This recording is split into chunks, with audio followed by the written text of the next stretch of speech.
Bangladesh computer কাউন্সিলের সাথে আমাদের যে চুক্তি ছিল সেটা আমরা একটা বিশেষ অভিযোগের কারণে বাতিল করি। তো আমরা পরবর্তীতে জানতে পারি যে বিভিন্ন সংস্থা বা বিভিন্ন ব্যক্তি বা অনলাইনে এনআইডির সাথে বিভিন্ন রকম কাজ করে। তখন আমরা এটা খুঁজতে শুরু করি যে কোথা থেকে হয়। আমাদের টেকনিক্যাল লোকজন যারা তারা খোঁজা শুরু করে। তো তখন আমরা কয়েকটা প্রতিষ্ঠানে আমরা লোক পাঠাই, যে সমস্ত প্রতিষ্ঠান থেকে হচ্ছে মর্মে আমরা অনুমান করি। তো লোকজন পাঠানোর পরে আমরা দেখি যে সেখান থেকে বিভিন্নভাবে ডেটা লিক হচ্ছে এবং ওই লোকগুলো ওই লিক জায়গা থেকে ব্যবহার করছে। তখন আমরা ওইগুলো ক্লোজ করে দিই এবং আমরা তখন চিন্তা করি যে তাদেরকেও আসলে আমাদের সাথে সম্পৃক্ত করা দরকার এবং এই যে মূল্যবান ডেটা, এই যে তথ্য ভাণ্ডার, এটা রাষ্ট্রের জন্যে, জনগণের জন্যে, বাংলাদেশের জন্য খুবই গুরুত্বপূর্ণ।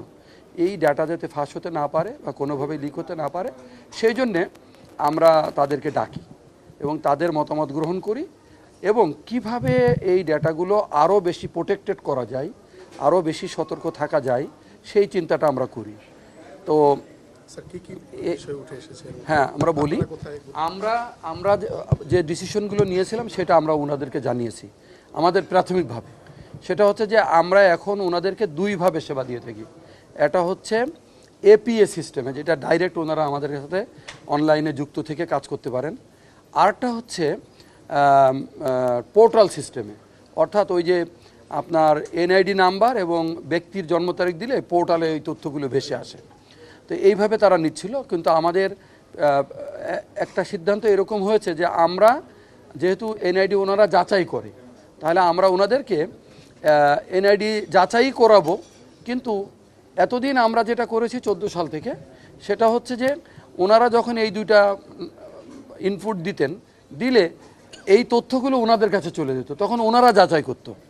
আমরা এখন যেই জায়গাটায় যেতে চাচ্ছি সেটা হচ্ছে যে ওনারা ইনফরমেশনটা দিবে আমাদেরকে, দিলে আমরা ওটা ম্যাচ অথবা নো ম্যাচ অথবা ইয়েস বা নো এইটা আমরা বলে দেবো। অর্থাৎ যাচাইয়ের কাজটা আমাদের এন্ড থেকে হবে অনলাইনে।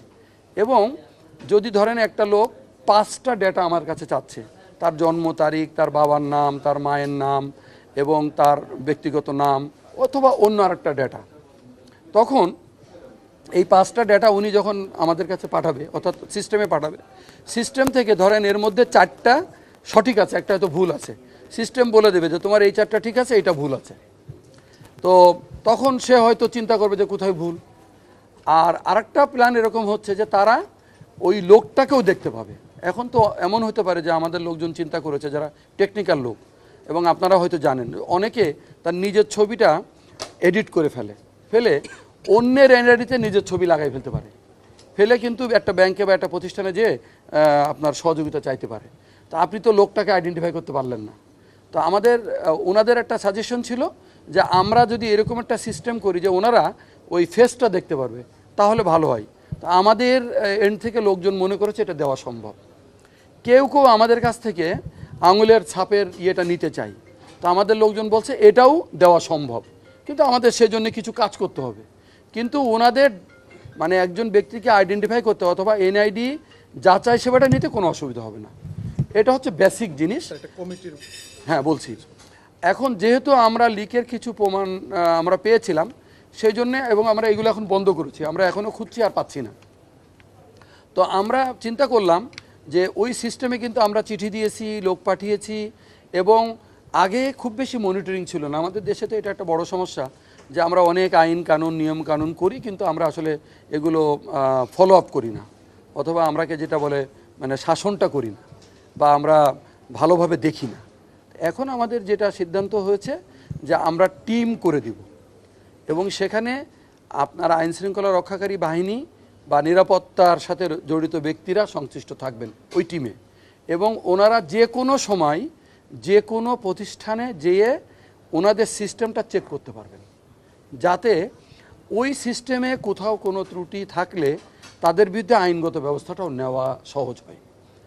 আরেকটা জিনিস আপনাদেরকে একটু জানিয়ে রাখি, সেটা হচ্ছে আমরা এখন যেই সিস্টেমে যেতে চাচ্ছি এটা হয়তো আমরা মনে করছি সিস্টেমের জন্য ভালো হবে, এবং আমরা কমিশন থেকে যেই নির্দেশনা পেয়েছি যে কোনোভাবেই হোক আমাদের ডেটাটা সংরক্ষণ করতে হবে, এবং এই ডেটা যাতে কোনোভাবেই অন্যের হাতে বা অন্যভাবে চলে যেতে না পারে সেই ব্যবস্থা করতে হবে।